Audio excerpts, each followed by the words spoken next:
Clear, courteous, and professional communication sets a positive tone for customer interaction and reflects well on the company's brand. While the opposite, which is rude and inappropriate phrase used during interactions, can of course give your company a bad reputation.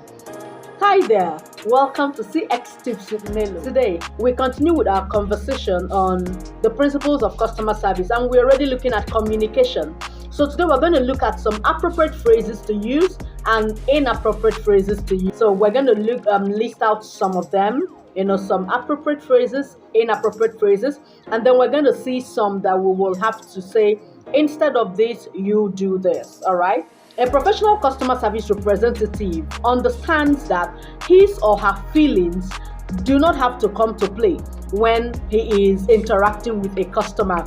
Okay, so those days they'll tell us, leave your emotions at the door. For instance, if you already had a bad day from the house and you get to the office, you're going to be facing a lot of customers that don't even need explanation, or that don't even know what you have gone through or been through or what you are going through. So it is always advisable to leave whatever it is that you're feeling, your emotions, leave them at the door, all right, and then come in as a new person. Another thing is, every interaction is different on its own. Like if you interact with a customer, now we're talking about both physical interactions and interactions via calls, via mails, chats and everything.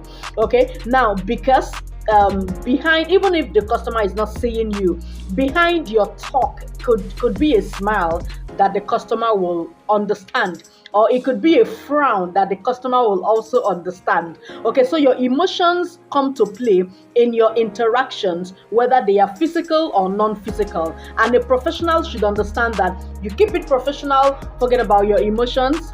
Probably after work you can pick it up again. Certain customer interactions can become challenging, confrontational, abusive. All right, but a professional customer service representative will understand that at all these points, you still don't have to use some inappropriate phrases. Okay, so the point where the conversation is almost getting heated up, and you know that the best thing to do at this point is to probably place the call on hold and then take a deep breath and get yourself and get back to the call, or place the call on hold and then see if you can transfer the call to your supervisor. So you should be at alert and know when to do what, when the conversation starts getting heated. So we're going to quickly delve into some appropriate phrases. All right, some phrases that can set a good tone for your conversation. You could sound like, it's good to hear from you. It's nice to meet you. That's if it's a physical contact. All right. So it's my pleasure speaking with you. I would love to assist you. How would you love me to assist you? How may I help you? All right. It's great to hear from you. Hope you are doing well today. All right. You can also say, I'm happy to help. I'll be glad to help. If the customer introduces himself or herself, you can ask, how would you prefer to be addressed? Or for the purpose of this call, would you love me to address you as Mrs. Chinelo or Miss Chinelo? All right. So there are some inappropriate phrases that I'll quickly mention, and then we go to some say this rather than this. All right. So it is wrong to say no. Like, no, I can't help you with that. No, it's impossible. No, I can't do that. Or you ask a customer, are you teaching me my job? Or are you saying I don't know my job? Are you trying to teach me my job? No matter how polite you try to sound, it is rude in itself. Okay, please don't say, I can't help you with this, or it is not in my office to do this. Or don't say something like, no other customer has ever complained. We've never had any issue like this before. Don't say that. Okay, so you're saying, the customer will now be like, so you're saying I'm lying. Okay, so don't say that.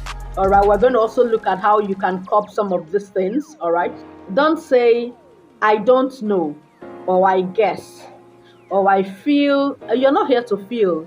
You're not here to guess. You're supposed to be sure of the information that you're giving the customer, so you're not feeling.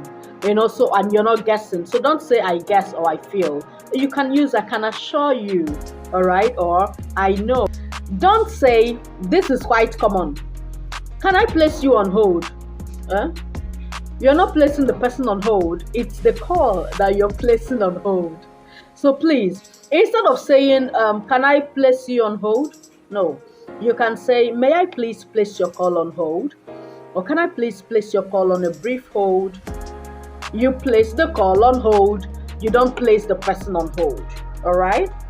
All right. Then if you return, from the hold, thank you for holding on.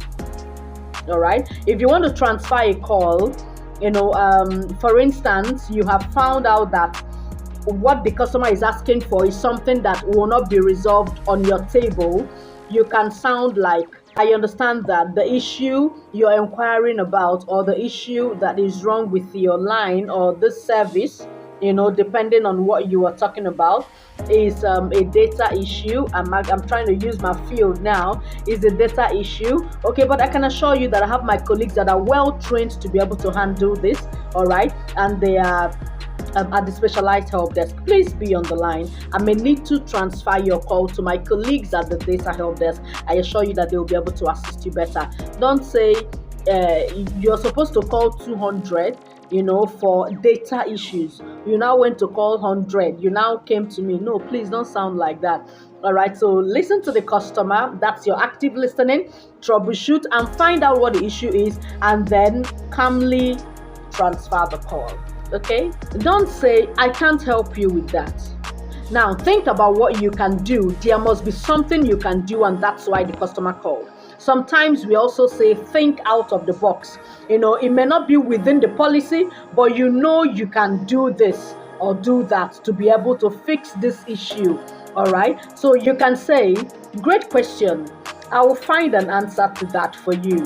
Please, I may need to place your call on hold for a few seconds. All right, let me get more information on this. I will get back to you. Then you can place the call on hold, provided the customer has given you the permission to do so.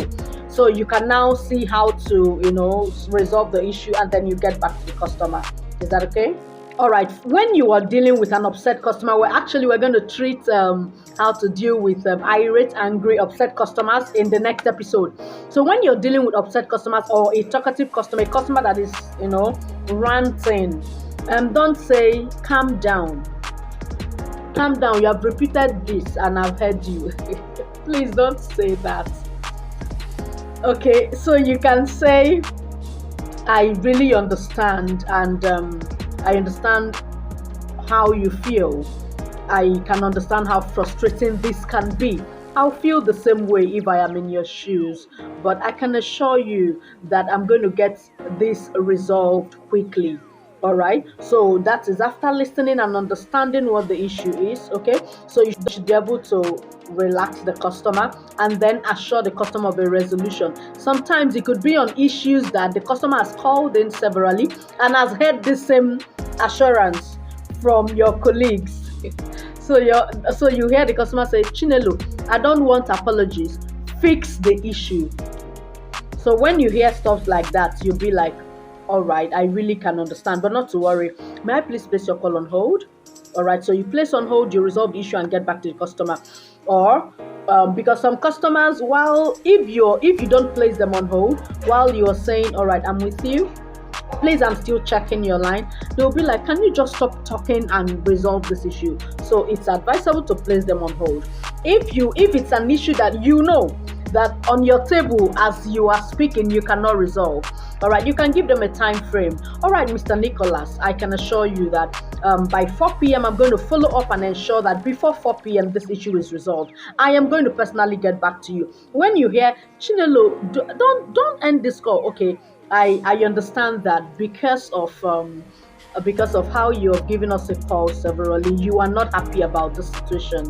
I will feel exactly the same way you feel if I were in your shoes, Mr. Nicholas. But I can assure you that I'm going to follow up on this, and I will personally give you a call at 4 p.m. All right, to ensure that this issue is resolved and your line is working well. Now, if it's 4 p.m. and the issue is not resolved yet, please go ahead and call. Follow up with the call. Keep to your word. Is that okay? All right. And then tell Mr. Nicholas how far you have gone resolving or trying to resolve the issue. All right, and please make sure that you follow up with your colleagues, whoever is supposed to work on the case, on the issue. All right, make sure you follow up. I'm already going into how to deal with an irate customer. Okay, so but that is it. So please don't say, I've heard you're ranting. Or when a customer is a talkative customer, don't say, you have said this so much, I've heard. You can say, thank you for taking your time to explain this to me. I can assure you that we have noted this and we will resolve it. All right, don't say you're ranting. I've heard, I have noted it, and I've sent it. Don't say that. If you want to paraphrase what the customer has said and you want to be sure that you didn't miss a line, okay, don't say, did you mean, then you paraphrase. You can say something like, okay, please, I would love to be sure that I am not misunderstood. All right, okay, so you said, then you repeat what the customer said, just to be sure that the customer confirms, then you go ahead with resolution. Okay, so when rounding up your conversation, don't say, what else can I do for you? Or what else do you need? That's not professional. You can say, please let me know if there is something else you would like me to help you with. I'll be glad to assist if there is something else you would like me to assist with. Then if there is an option, sometimes your competition may have an option or a product or a service that you do not have. And the customer will be describing it that, okay, do you have something that can give me this, that? You know the service. You know that you don't have it. Don't say, we don't have it. The other organization, they have it, so you can buy from them. Or you say, we don't have it, we don't have it. That's according to company policy. We don't have that. No, don't say that. You can say, I really understand why you would want to have that. But what about a service or a product that can help you? Then you describe what your own service or product can do. All right, and then you sell that to the customer immediately, and by then you have gained, gained your customer as another customer. That's, you have gained your customer and you've sold out another service or another product to your customer, and you have increased revenue. Okay, so I think some of these words, remember that for these phrases that we mentioned, you can use your words. You remember the 5 magic words. You can use your words, to be able to convey them. That's when you have profiled your customer, you know the right words to come in with, and boom, you have your excellent customer service delivery. Thank you very much.